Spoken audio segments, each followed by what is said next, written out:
Hola, buenas tardes a todos. ¿Cómo están? Bienvenidos sean a esta actividad que estamos iniciando el día de hoy. No sé si quieren, ¿estamos todos o podemos iniciar, esperamos un ratico más para iniciar? Rodrigo, tú dices, arrancamos. Sí, podemos arrancar. De hecho, ya estamos grabando la sesión, entonces después lo compartiremos en redes sociales también para las personas que pudieran entrar un poquito más tarde, ¿verdad? Así que sin inconveniente podemos arrancar. Perfecto. Bueno amigos, estamos aquí con nuestro compañero, amigo y aliado de Latinoamérica, Felipe Guerra. Él trabaja en la E a oficina. gente que é da casa, o problema é que assim, a gente que é da casa fica aleijado. Aló. Bueno, Felipe, te interrumpieron un ratico la presentación. Felipe Guerra es de Colombia. Él trabaja en la Oficina Asesora de Planificación de Parques Nacionales Naturales de Colombia. Y bueno, viene a conversar un poco con nosotros, a invitarnos a reflexionar sobre aquello que es el futuro de la naturaleza a partir del marco post-2020 del Convenio de la Diversidad Biológica. Entonces, lo dejamos a Felipe. Y bienvenido seas, y bueno, bienvenidos a todos. Recuerden que vamos a estar conversando, así que les invitamos a tener y anotar sus intervenciones en el chat, o si no, a esperar a cuando se abra la sesión de preguntas. Éxitos y bueno, empecemos. Muchísimas gracias, Rodrigo. Muchísimas gracias, Freddy. También muchísimas gracias a Belisa. Y pues un saludo muy especial a la red de jóvenes de la Comisión Mundial de Áreas Protegidas de América Latina y el Caribe, de la UICN, y pues a todos los colegas de la región que estén conectados y a quienes verán después este video en redes apenas lo compartan. Y pues nada, una alegría total, un gusto total estar acá con todos y todas, de verdad. Es un espacio muy valioso y me da muchísima alegría porque pues recuerdo ya hace un año fue que estábamos todos juntos en el Congreso de Áreas Protegidas de América Latina y el Caribe, en el CAPLAC 3, en Lima.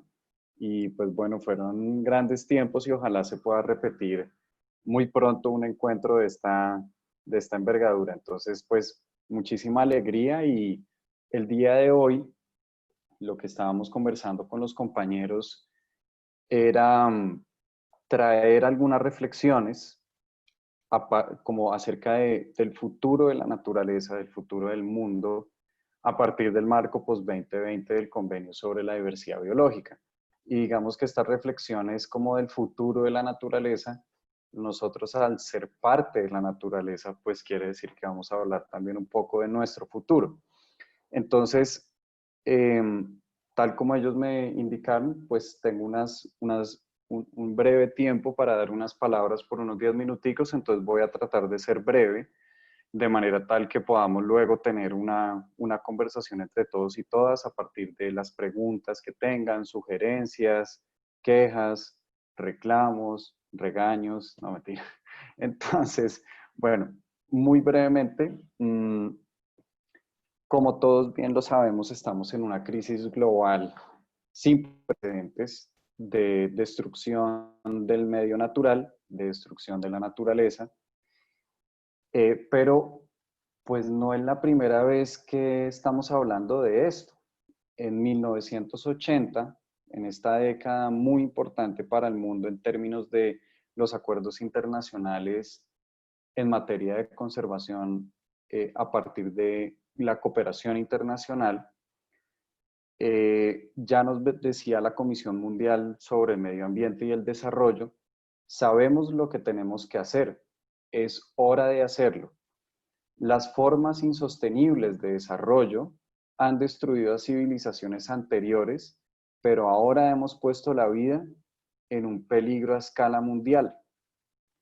Y unos años luego, la Comisión de Desarrollo y Medio Ambiente de América Latina y el Caribe, con la participación de Colombia, Costa Rica, México, Ecuador, Guatemala, Brasil, Perú, Argentina, Guyana y Venezuela, preparó un informe denominado Nuestra propia agenda, en la que suma a los documentos que le dieron ese lineamiento y el respaldo a la consolidación del preservacionismo a escala global.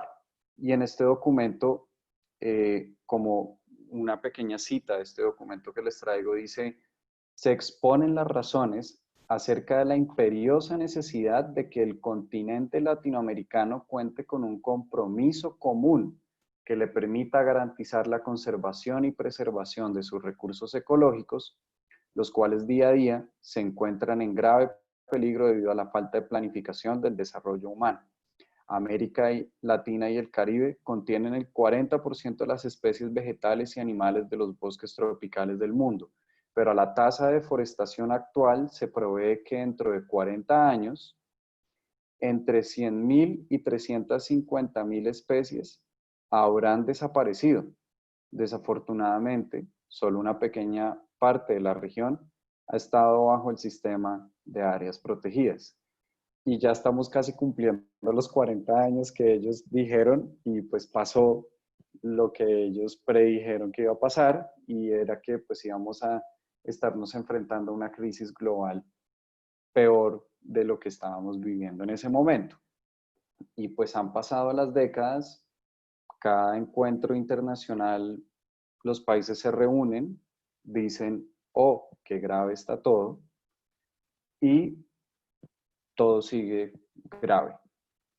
Entonces, esa reflexión como histórica me parece muy importante ponerla sobre la mesa, porque no es la primera vez que estamos viniendo a decir que estamos en serios problemas. Hoy sí contamos con unas herramientas muy distintas a las que contábamos hacía 40 años. Por ejemplo, como nunca antes en la historia, tenemos esta evaluación global científica, que es la evaluación global de la IPBES. Y ahí ya salen unas cosas mucho más poderosas, respaldadas por la ciencia, pero no solo por la ciencia, sino por todos los países miembros, que son unos 140 más o menos, de la IPBES, que respaldan esas evaluaciones globales. Y de ahí que ya se puede hablar de un consenso mucho más global del problema en el que estamos enfrentados hoy día. Y a partir de esos datos, es mucho más factible poder hacer aseveraciones importantes de talla global. Y por otro lado, la humanidad cada vez ha avanzado mucho más en la cooperación internacional. Antes, por ejemplo, si uno se pone a pensar, qué sé yo, hace 300 años, no había cómo medir globalmente las áreas protegidas, ni siquiera se había hablado de áreas protegidas, y tampoco era un objetivo común de la humanidad tener áreas protegidas para proteger la naturaleza. Entonces, pues, no todo es negro, pero tampoco todo es color de rosa. A la final, como nos ha invitado a reflexionar Harvey Locke, el presidente del grupo de trabajo de la UICN llamado Más allá de las metas Aichi, o Beyond Aichi Targets, él ha planteado en distintos seminarios unas preguntas muy clave para resolver el problema actual. ¿Qué necesita el mundo hoy en día? Y lo que estamos planteando hoy en día realmente resuelve el problema. ¿Y qué pasa si no hacemos lo que tenemos que hacer para realmente resolver ese problema? Y en ese sentido, uno puede mirar el debate del convenio sobre la diversidad biológica y contrastarlo con la realidad que está planteando un informe global como la IPBES, y decir: ¿hasta qué punto este acuerdo internacional realmente está haciendo lo que nosotros estamos esperando que se haga? Y antes de abordar un poco ese análisis de lo que ahorita está sobre la mesa, sobre todo en materia de áreas protegidas con relación a este convenio, hay unas preguntas, bueno, hay unos temas muy importantes que podemos abordar. Primero, es bueno recordar la importancia de la naturaleza, y el marco de la IPBES trae sobre la mesa el que no solamente la naturaleza es importante por sus valores instrumentales, es decir, lo que puede ofrecer en términos económicos, ¿cierto?, sino también por los valores relacionales. Y esos valores relacionales son aquellos que están anclados en la identidad, el territorio, la cultura, el bienestar, el aprendizaje y la educación. Y por otro lado están esos valores intrínsecos de la naturaleza, que es decir, lo que ellos valen, lo que la naturaleza vale, independientemente de la experiencia humana. A partir de todas esas consideraciones, han habido países en el mundo, como por ejemplo Colombia, que tiene que el medio ambiente sano es un derecho fundamental. ¿Por qué? Pues porque permite el medio ambiente sano garantizar la calidad de vida y el bienestar de las personas, al estar intrínsecamente ligado con la calidad de vida y con el derecho a la vida, por consiguiente, se termina volviendo un derecho fundamental. Pero empieza esa otra pregunta de, bueno, ¿y los demás seres vivos qué? Porque tenemos, claro, el enfoque antropocéntrico de tenemos unas contribuciones de la naturaleza hacia el ser humano en sentidos meramente económicos, que es el enfoque antropocéntrico. Pero tenemos un enfoque biocultural, que ya va un poco más hablando de esos derechos intergeneracionales y un poco la relación de la naturaleza con la cultura. Pero hasta hace muy recientemente estamos hablando de un enfoque ecocéntrico, que son los derechos que tiene la naturaleza a vivir y también gozar una calidad de vida.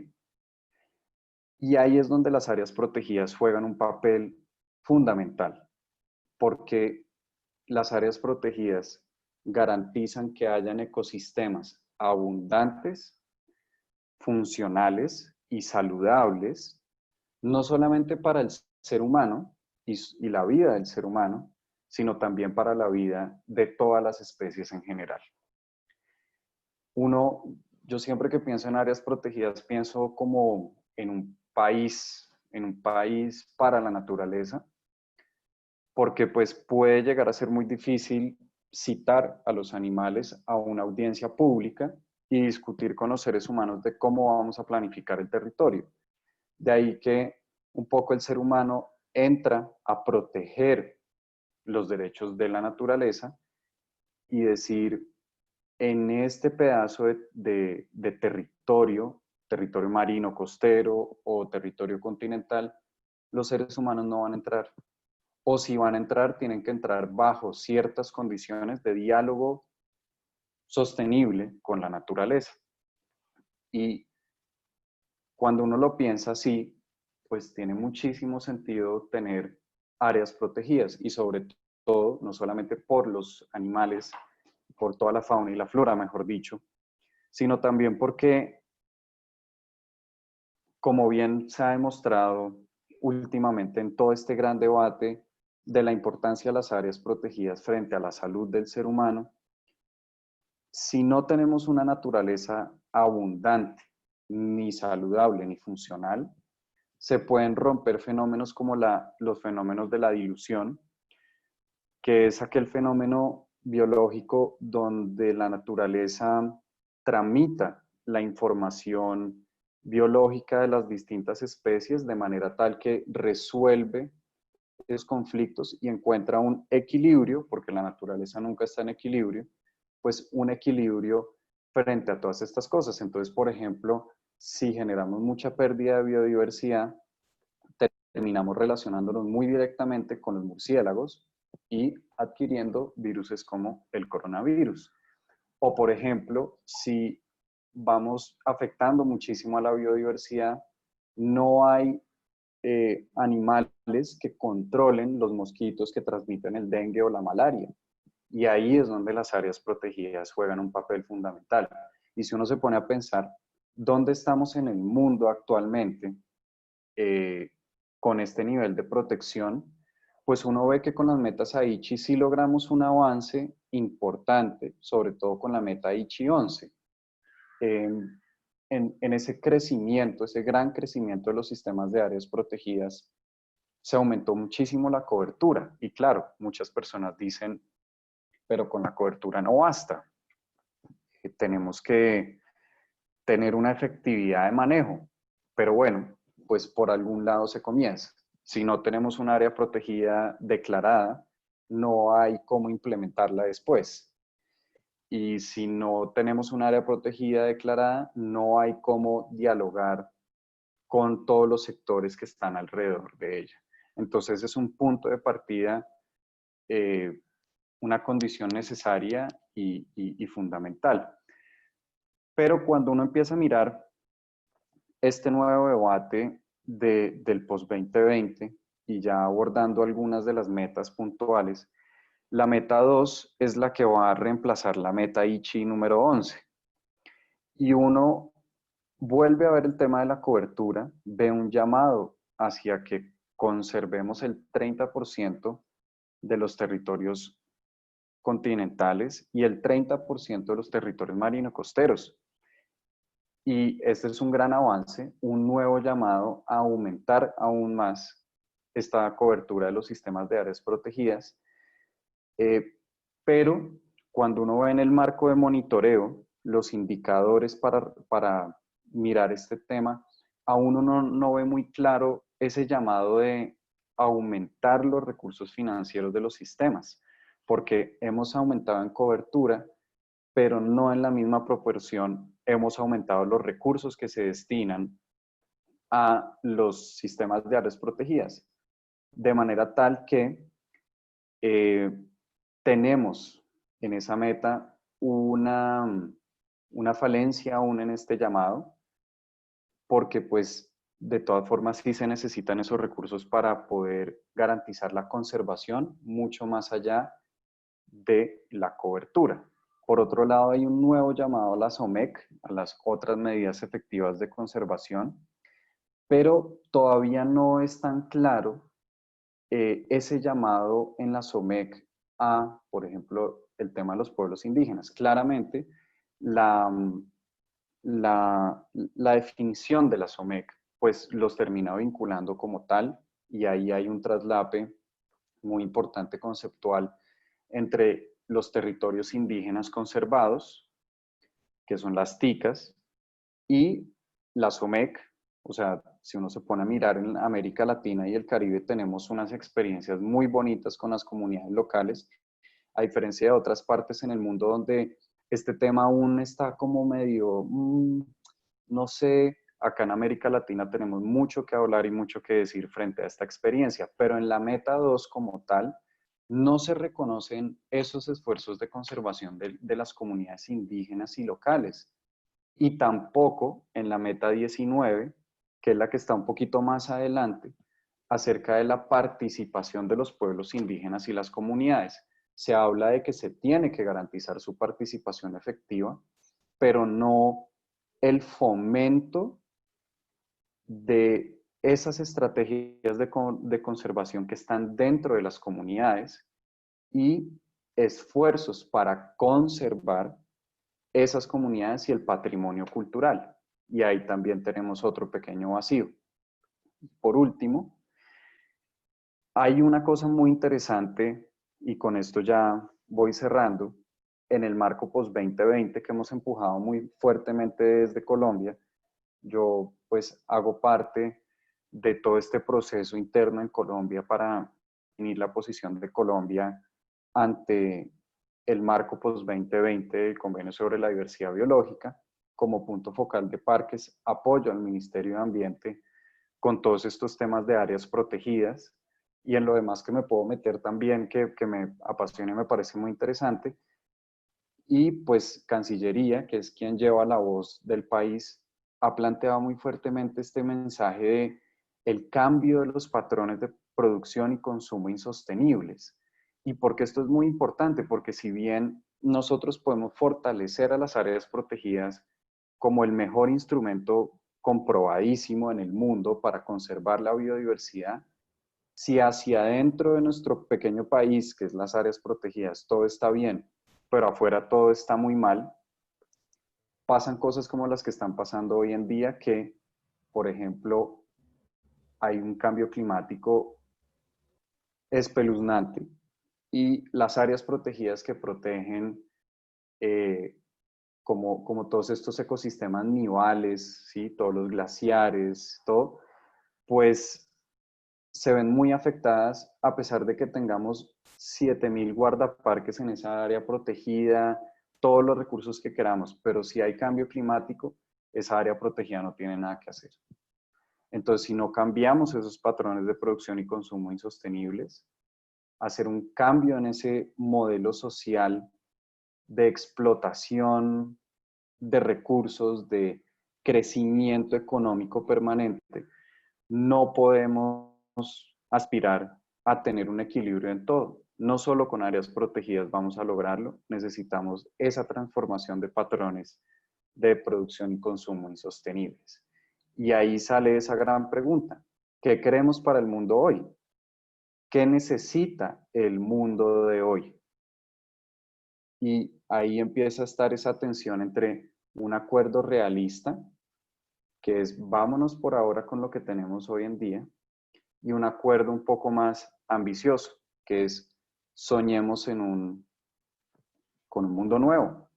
Y ahí es donde entran mucho más fuertemente los jóvenes, creo yo, para poder soñarnos con ese mundo y poder, pues, plantearle a estas personas que están en estas discusiones, que a veces abordan todo desde una forma un poco formal, y que de pronto no está, o sea, están pensando mucho en, bueno, el mundo en dónde está, pero el mundo ahorita no puede medir eso. Pero ¿cómo hacemos si no tenemos los instrumentos para medirlos? Pues hombre, construyámoslos. No nos podemos quedar esperando a tener la mejor herramienta de medición para hablar del clima. Yo no necesito un termómetro para hablar del clima. Entonces no necesitamos tantos estudios para saber que el mundo está muy mal y que tenemos que hacer algo ahora o nunca. Y ahí está la participación de los jóvenes en la meta 19, junto a la participación de las comunidades étnicas y locales y las de las mujeres y niñas. Entonces, pues, ahí vamos a cerrar un poco por ahí, dejando esas preguntas como de qué queremos para el mundo hoy, qué necesita para el mundo hoy, qué necesita el mundo hoy, mejor dicho, y si estamos viendo eso o no en los acuerdos internacionales que se están negociando hoy en día. Entonces, por ahora, ahí cierro un poco la intervención. Agradecido, perdón, agradecido tu intervención, Felipe. En realidad, excelente. Nos hiciste un paseo por todos los instrumentos rectores que están en este momento desde el punto de vista de lo legal. Tenemos varias preguntas, entonces vamos a hacer las preguntas y también le abrimos al público presente para que por favor levante la mano y realice sus intervenciones. Entonces voy a leer algunas de las preguntas o si no los que le hicieron pueden también levantar la mano y realizarlo.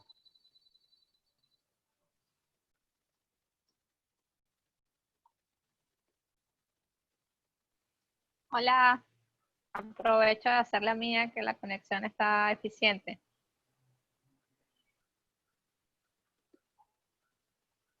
Perfecto, Vilisa, el micrófono es tuyo. ¿Me escuchan? Ok. Gracias, Felipe. Un gusto escucharte. Mi pregunta es si la meta de proteger en esa protección quede una buena gestión. Reflexión en el chat al respecto. Se te escuchó un poquito cortado, pero por lo que veo acá en el chat, tú preguntabas si en la meta se habla de conectividad, funcionalidad y gestión, ¿cierto? Así es. Sí, en este momento se habla muy claramente de ese tema.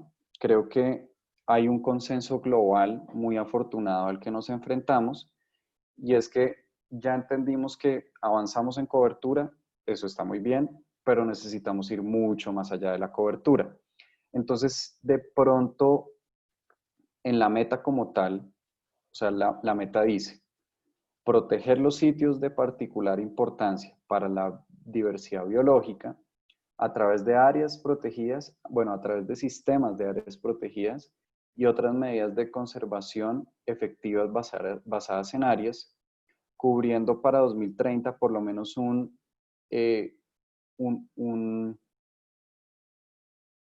30% del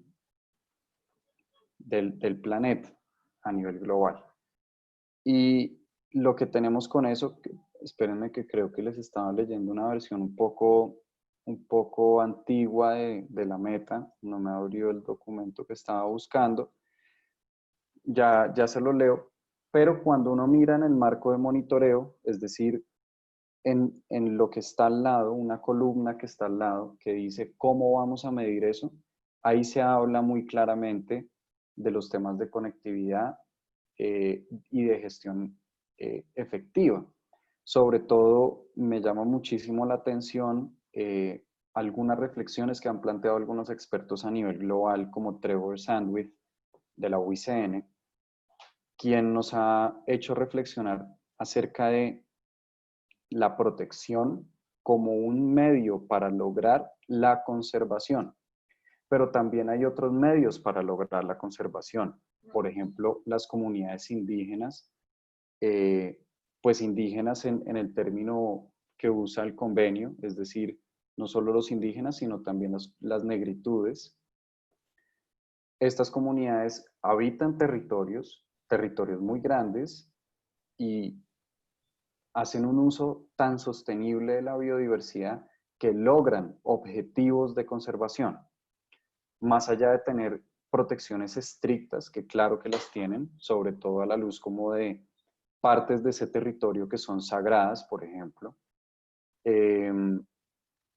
Pero más allá de eso y de ponerse con temas así de conservación estricta o no, en fin, logran objetivos de conservación. Entonces, digamos que toda esa funcionalidad de la gestión, toda esa conectividad nos debe llevar precisamente a un resultado tangible de conservación. Eso es un poco lo que está hablando la meta hoy y a mí me parece bastante interesante. Belisa está invitando a que Luciano realice su pregunta a través del micrófono. Por favor, si puedes reflexionar, está abierto el micrófono para ti. Hola, ¿qué tal? Buenas noches. Es solo una reflexión muy... Porque conocí recientemente esta ley de Goddard que dice que metas que medidas que são transformadas em metas tornam-se malas medidas.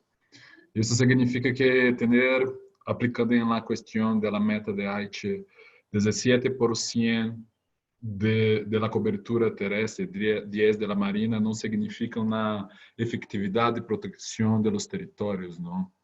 E que deveríamos pensar para avançar em isto em outras medidas para se medir e pensar la questão de efetividade. Creo que a lista verde da IUCN sigue este rumbo. Talvez as novas metas devam incluir a questão da lista verde, pensar em quanto mais áreas ingressem na lista verde, é um sinal de efetividade e de governança equitativa. E é isto, é só uma reflexão sobre como só a medida de cobertura pode ser insuficiente para reflejar a realidade da conservação dos territórios. Só um comentário. Gracias, Luciano y Belisa. Muy pertinente ese comentario de Luciano. Yo creo que si lo vemos a la luz de lo que pasó en las metas Aichi, pues vemos que esa es un poquito la falla, ¿cierto? Que se resalta mucho ese 17% y el 11%. Es que cuando se habla de efectividad, de conectividad, de equidad, no se refiere puntualmente a nada tangible, es decir, la variable no fue operacionalizada de manera tal que no sabemos muy bien a qué nos estamos refiriendo con efectividad de manejo a nivel global, con las metas Aichi. ni con conectividad, ni nada del estilo. Y tampoco nos hemos planteado una meta para aumentar eso, ni tenemos como la capacidad aún de, o bueno, más la capacidad, todavía no se ha dado esa materialización en una meta para llevarnos a pensar en un estándar, que me parece muy valioso eso que está diciendo Luciano, porque también en un seminario que tuvimos hace poco con los de la IUCN, hablaron acerca de la lista verde y cómo la lista verde podría ofrecer luces acerca de cómo podríamos nosotros pensar y entender el que un área protegida sea efectiva a la hora de lograr el objetivo por el cual fue creado. Entonces, si no tenemos ese contraste, tendríamos también solamente efectividad de manejo por tener efectividad de manejo, pero la lista verde nos hace pensar en tener la efectividad de manejo para lograr un objetivo de conservación. Y creo que este sería un elemento muy importante a la hora de pensar en el marco. Y la pregunta nueva sería, ¿cómo vamos a medir esas tendencias de efectividad de manejo? Ahí hay algunos indicadores que están planteando a nivel global, pero aún, bueno, hay uno que es muy interesante que se llama tendencias en la degradación, recorte y anulación de las áreas protegidas, que es como en inglés, si mal no recuerdo, es downsizing, degrading y pues, o sea, coger un área protegida y decir, bueno, ya no es un área protegida. Al menos en Colombia, tenemos en la Constitución, por Constitución, en el artículo 63, el que cuando tú declaras un área protegida, se vuelve área protegida para el resto. Eso, los PA, doble, triple D, se vuelve un área protegida por el resto de la vida. Y eso es algo que es muy complicado de manejar.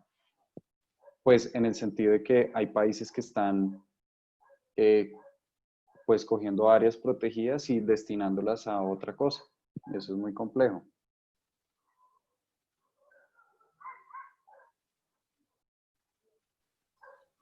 Muchas gracias, Felipe. ¿Hay alguna otra intervención? Yo tengo Por una favor, pregunta. levanten la. Ok, Belisa.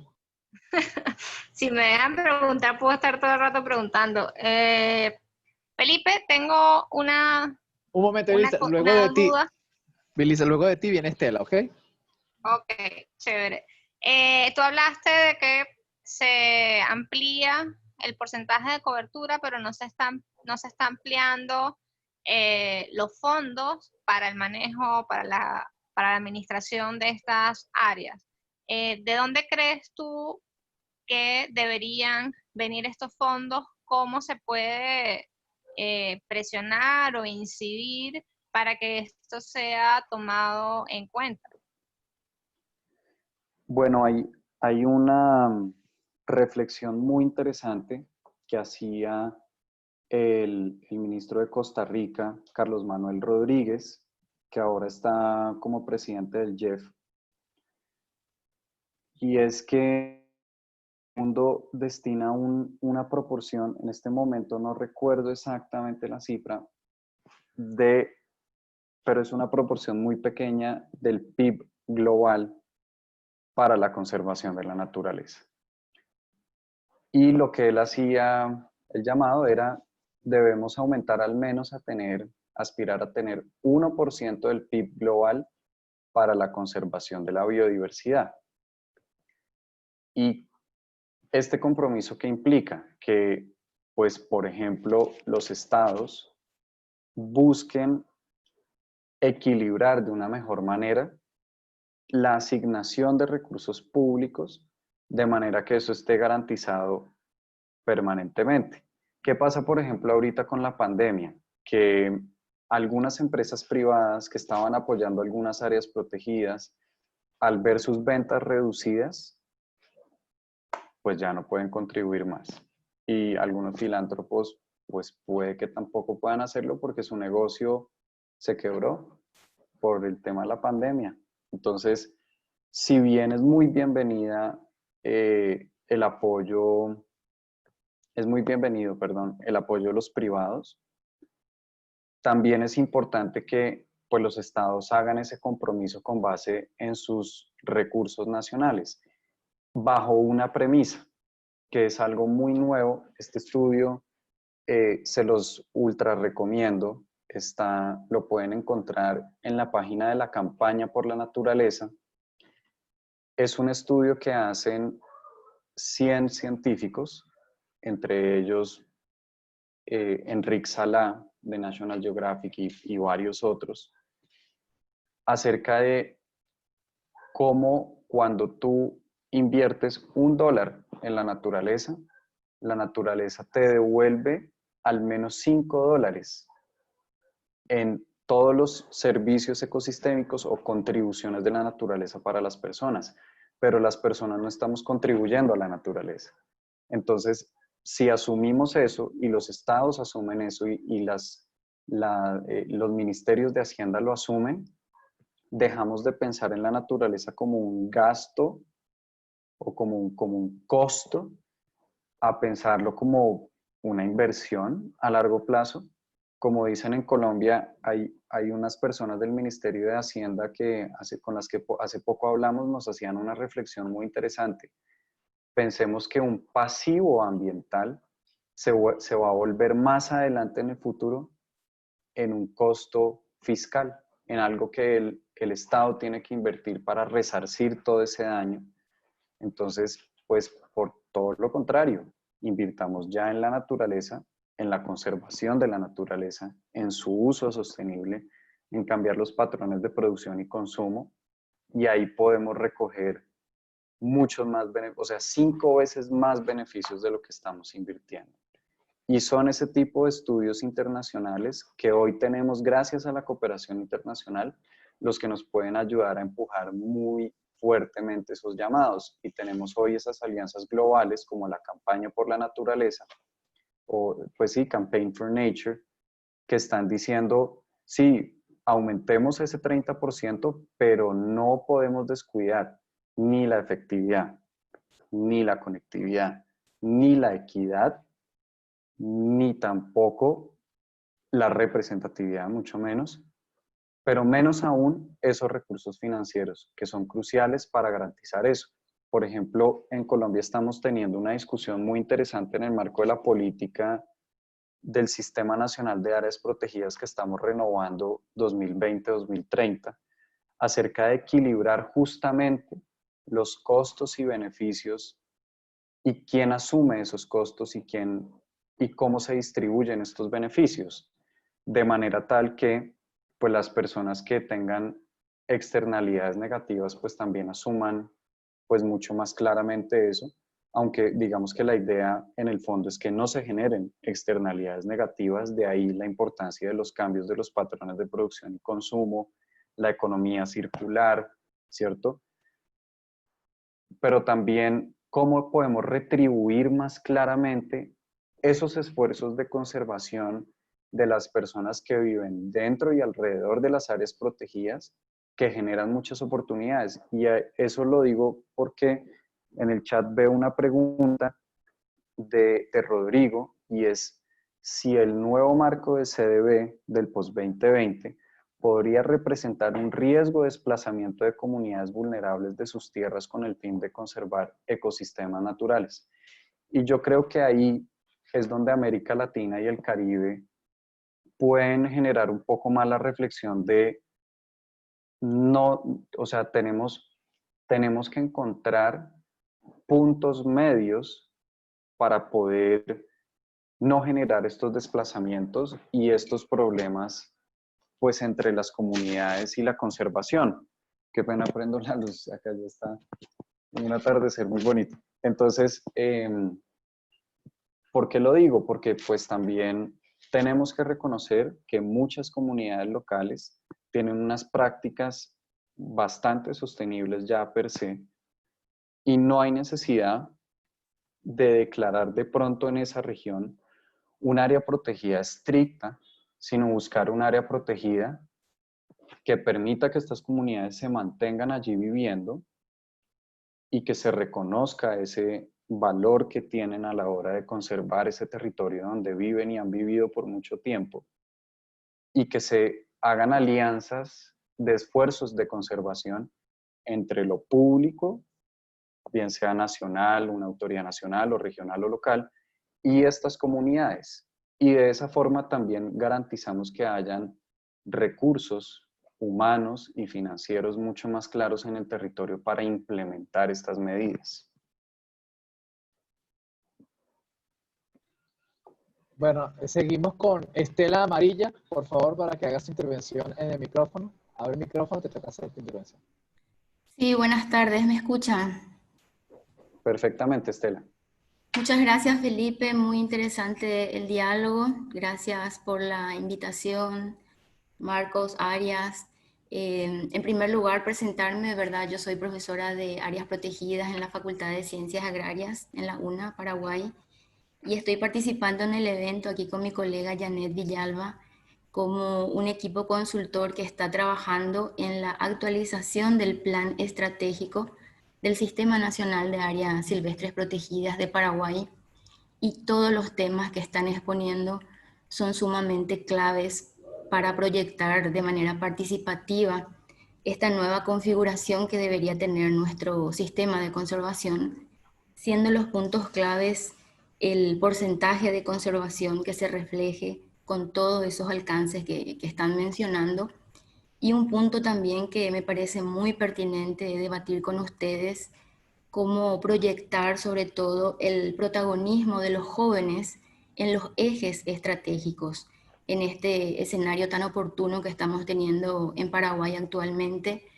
Estamos leyendo mucho la experiencia colombiana al respecto, el enfoque de las OMED, como lo están mencionando también, ¿verdad? Y por eso nos parece muy, muy interesante y enriquecedor estas discusiones.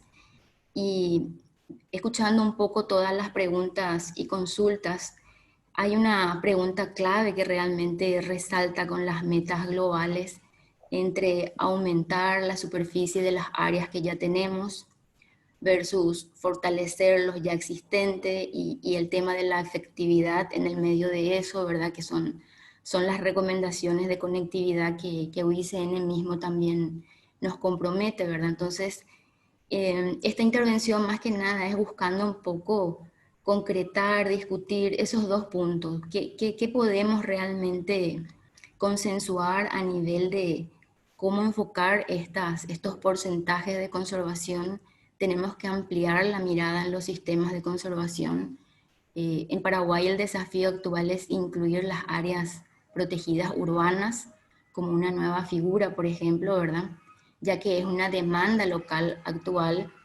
El tema de los territorios indígenas de conservación o áreas de conservación en territorios indígenas es un tema también clave que lo vamos a discutir. Y nada más, compartir estos puntos que me parecen estratégicos y el aporte de esta red de jóvenes de la CEMAP. Muchas gracias. Uy, Estela, muy, muy interesante tu intervención, porque me lleva a pensar en algo que estamos hablando adentro de Colombia con la política del Sistema Nacional de Áreas Protegidas, que es la política del SINAP. Y estamos hablando entre los primeros objetivos, puntualmente el objetivo número 1.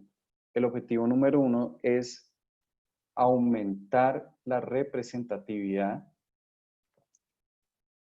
de el patrimonio natural y cultural dentro del SINAP.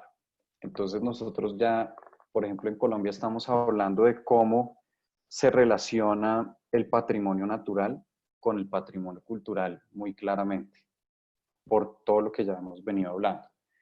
¿Y eso qué quiere decir? Que para lograrlo también tenemos que empezar a reconocer de una forma mucho más contundente en lo que tú dices que es ese sistema de conservación otras figuras de conservación que no solamente son las áreas nacionales tradicionales, sino también las áreas locales protegidas, aquellas que están dentro de las ciudades y aumentar la cobertura de espacios verdes dentro de las ciudades, que una de las metas Aichi nos habla de eso.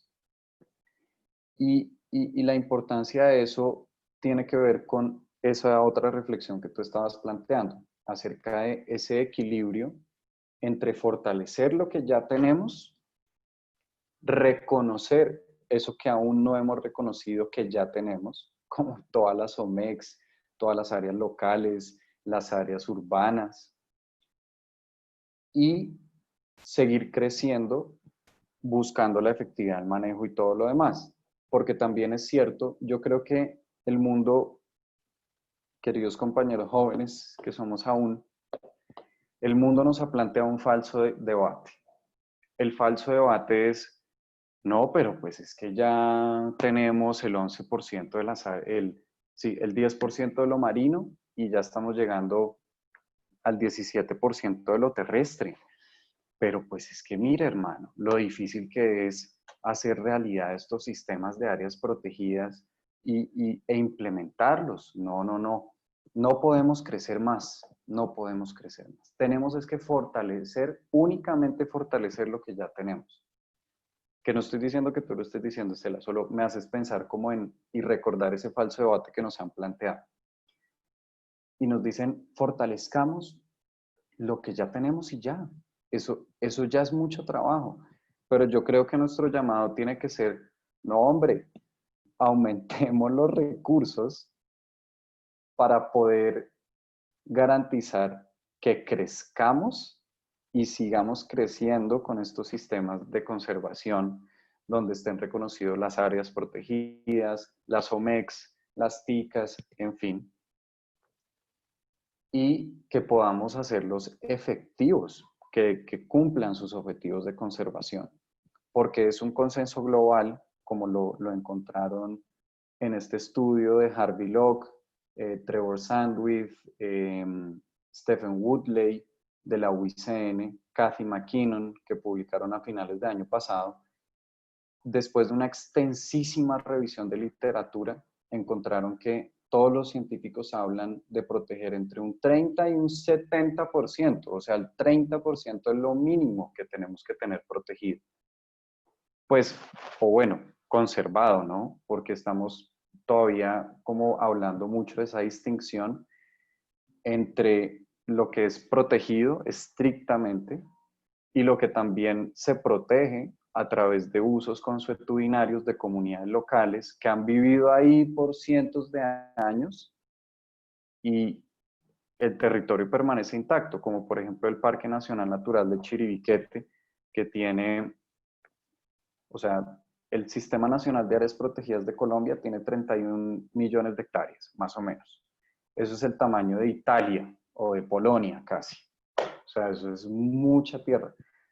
Y Chiribiquete es un octavo del Sistema Nacional de Áreas Protegidas de Colombia, 4.2 millones de hectáreas. Eso es muy grande.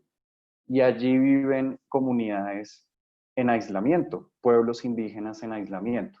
Que no les vayamos a decir nunca aislamiento voluntario, porque ellos muy probablemente se vieron forzados a aislarse. No fue porque ellos quisieron, fue porque tocó aislarse.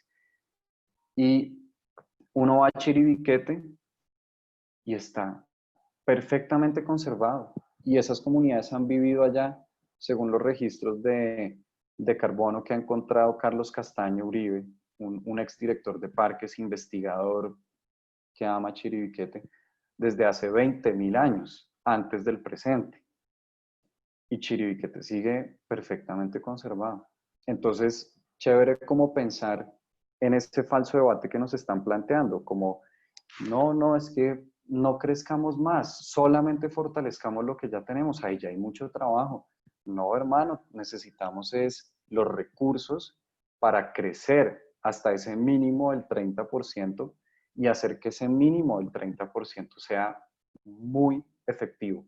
Eso, para mí, desde mi punto de vista personal, hacia allá es donde tenemos que soñar. Y los jóvenes, pues que somos muy soñadores, tenemos, o sea, venimos así con todo el impulso y pues tenemos que ser uno de los voceros principales en este tipo de debates, donde no nos inclinamos hacia el realismo, sino hacia la ambición. Y comprometernos a hacer esta ambición. Perdón, solamente lo último es comprometernos hacia esa ambición, estudiar mucho, leer un montón y podernos relacionar así como estamos haciendo hoy y tejer redes para garantizar que, pues, que estos acuerdos se hagan realidad. Si no, como decimos en Colombia, estamos en la olla. Muy interesante esa última reflexión. Aquí hay una pregunta de Juan Ramírez que no la habíamos hecho. Ya va. Dice, pero ¿hasta qué punto y a qué tiempo son rentables la implementación de esos estudios si el mismo gobierno tiene interés en invertir en estos estudios? Y yo sumaría una pregunta. ¿Latinoamérica y el Caribe creen estos convenios, creen estos tratados? ¿Está políticamente aliada a esto? Entonces, me gustaría que cerrar con eso, con esa reflexión. ¿Están los estados, creen realmente en esto y están asociados a estos convenios, a estas oportunidades de preservar y conservar el territorio? Bueno, yo creería que una forma de responder eso, yo soy politólogo, y me gusta mucho recurrir a esas teorías, por ejemplo, de Antonio Gramsci.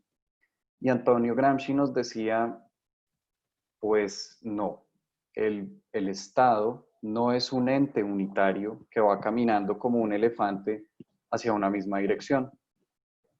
El Estado es y vive permanentemente, como él lo ponía, en una guerra de trincheras, donde por una época una trinchera está controlada por un pensamiento, una ideología, pero después de una correlación de fuerzas, una disputa ideológica y política, en algunos casos muy desafortunados, una disputa violenta, esa trinchera pasa a manos de otra ideología política.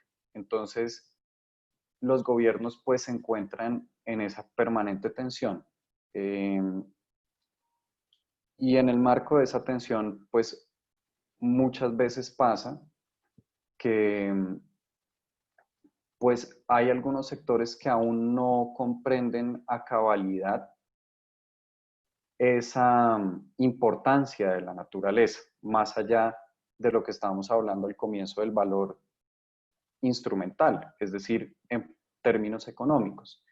Y digamos que hace parte de nuestra labor y nuestro quehacer como ambientalistas de corazón, de sensibilizar a estos otros sectores que, pues, digamos que uno no puede asumir que ellos tengan la culpa total de comportarse así, sino pues también el contexto social y político y cultural del mundo en el que hemos crecido con la mentalidad del extractivismo.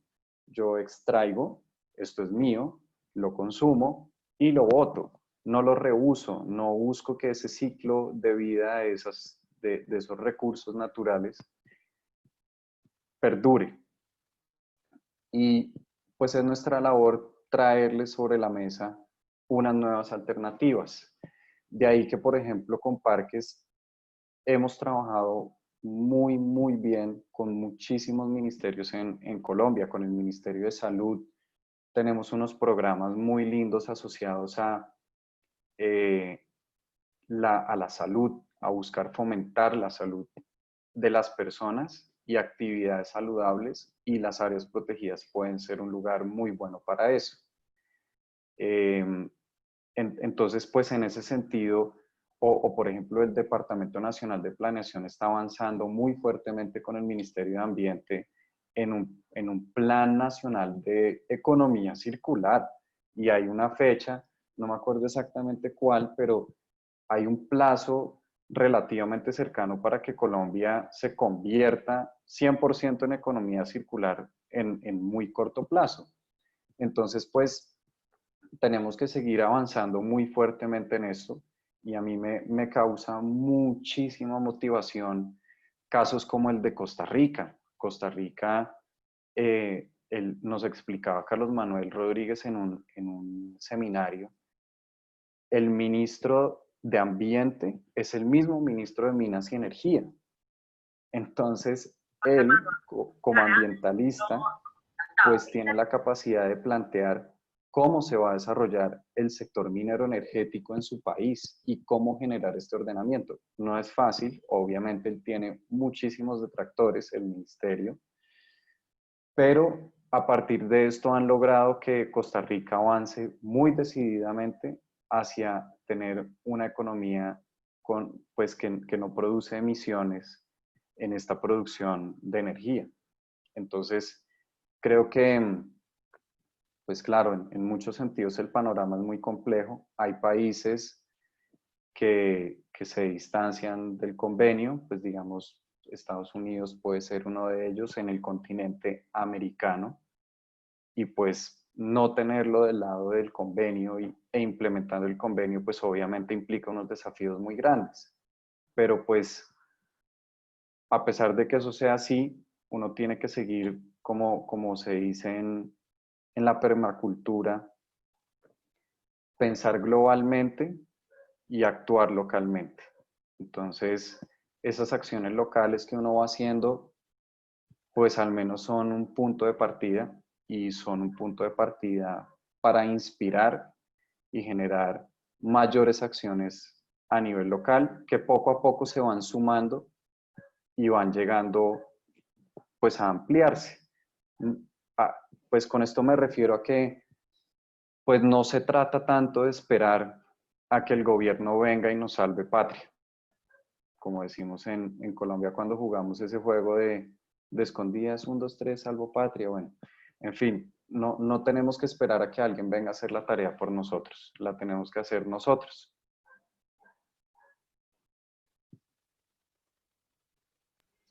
Bueno, lamentablemente tenemos que terminar la conversación. Quedó una pregunta final de una persona, de Juan Ramírez, que dice que, pero estas áreas protegidas, ¿hasta dónde realmente son protegidas si hoy en día Colombia las está invadiendo y explotando a las fuerzas extremas y el narcotráfico?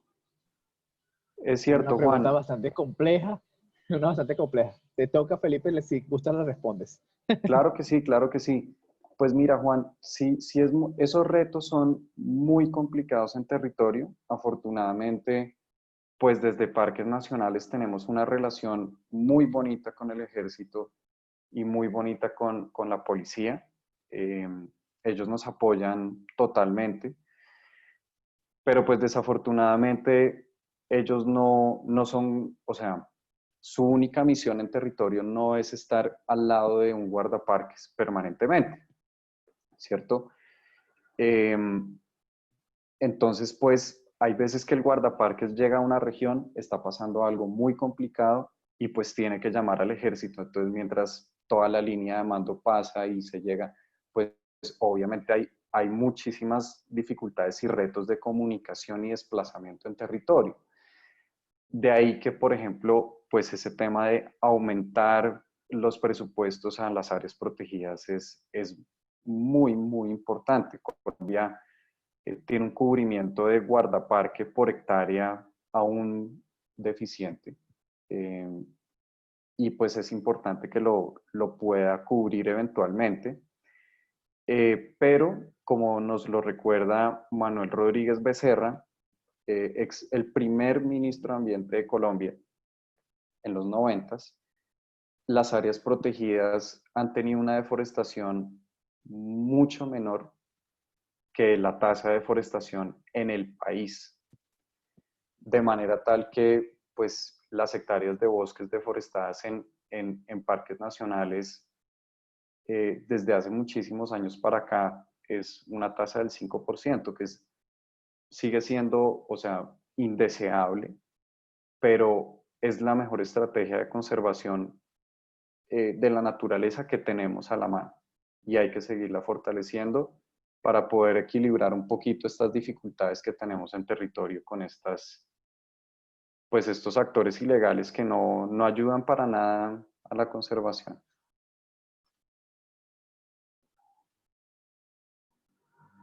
Bueno, ahora sí tenemos que finalizar,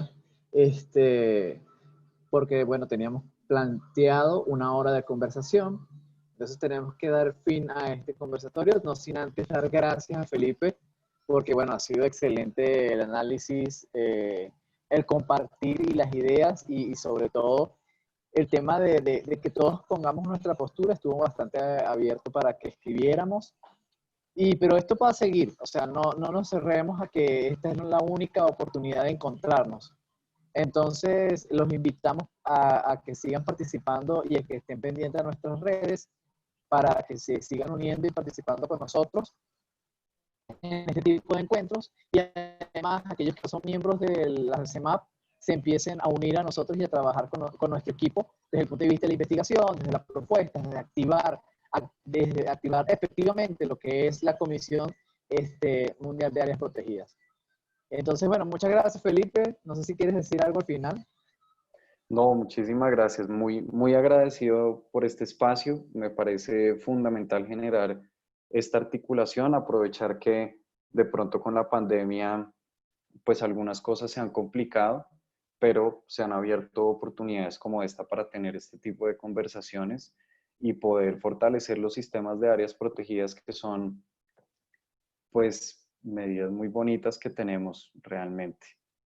Y hay que conservarlas y protegerlas lo más que podamos, pero también, pues, lo que decían en uno de los últimos mensajes finales, el cambio comienza en nosotros y en nuestras acciones diarias. No hay que esperar a que nadie, ningún gobierno dé el primer paso. Obviamente es importantísimo que los gobiernos estén de la mano de la conservación, pero al menos nosotros tenemos que empezar con nuestras familias, con nuestros amigos, y ahí empezamos, con algo se empieza. Bueno, muchas gracias. Efectivamente, tenemos que empezar a hacer construcciones reales y ser sinceros y coherentes con nuestro discurso y con nuestras aplicaciones. Bueno, los invito por favor a todos los participantes a abrir sus cámaras en la medida de lo posible para tomar una fotografía y colocarla en nuestras redes. Se lo agradeceríamos en el alma. Entonces, aquí, Luciano, no sé si puedes tomar la foto.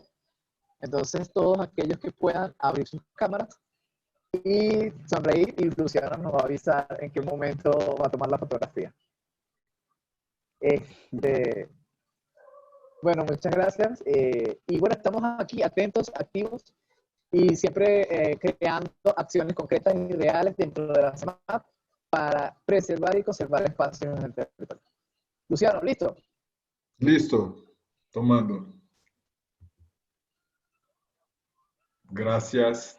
Gracias a todos. Bueno, que tengan feliz noche y estén atentos nuevamente a un encuentro. Gracias por participar y lo seguimos viendo por este espacio. Saludos a todos. Chao, saludos, Freddy, Rodrigo, Luciano, Vilisa. Gusto verlos. Saludos. Chao, gustazo verlos. Hasta el Gustazo próximo escucharte, jueves. Felipe. Que estén bien. Un gusto a todas las personas que nos acompañaron. Gracias. Felipe, ¿me recuerda el nombre del documento que mencionaste? El de económico. El de la campaña por la naturaleza. Ay, sí, espérame, dame un segundo, lo voy a buscar ya mismo porque se me perdió el nombre. Dame un segundo que lo tengo por acá. Gracias. ¿Y tú estás en planeación? Sí, señor, así es. Me Es alegra una mucho. oficina que tiene los asuntos internacionales y la cooperación, además de la planeación en parques nacionales.